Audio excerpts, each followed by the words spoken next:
Malagasy raisika iaby aza mifandra fifiraisakinan kiasy Omelamba one tsy adiniko re fomban-drazana sy fombafomba mamalagasy tsokasodina sy reo papampavy mandisorika analana vavy fiavanana tsy azo arina tsy adindreo firaisakina natavaratra natatsimy rehefa malagasy raivatsy sikinony lambahoany eo atsofoy malabary eo retonony lamako fa tsika itotoafo gasy abisika na samihafa fiavina foko samihafa makasikara ikambanana navetako ny afinda rehefa malagasy tsy akividya tsy overony tsy gasenao na itony fasha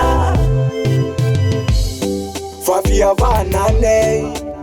ataovy andô tano tsara zavela zarina fa io anafenany raza talo fa mety amelo mafonjaly fa zadino fa fiavanana lovariary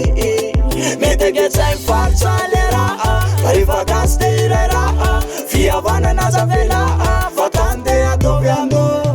sikinony lambahoany eo atsofoy malabary eo retonony lamako fa tsika itotoafo gasy abisika na samihafa fiavina foko samihafa makasikara ikambanana navetako ny afinda rehefa malagasy tsy akividya tsy overony tsy gasenao na itony fasha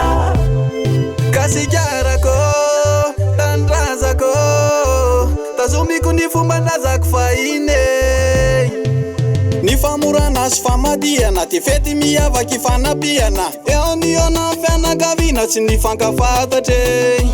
afa iano ale gasigasy iray pidon mavony tokagasy mba ifanapandrezanadrazane ny afoko taision vilampe milahatre andrahona vasiena matavy angarona amin'ny hazobe ny zoky olona eo atanana tsy misy avahane fa tolorana nofokena amy tampiavanana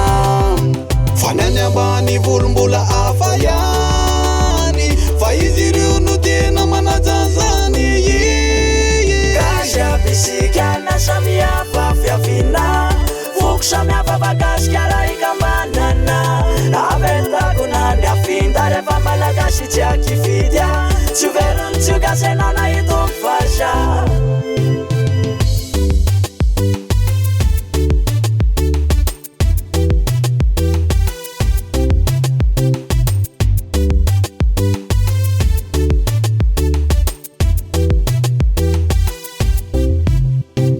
gasy abisika na samihafa fiavina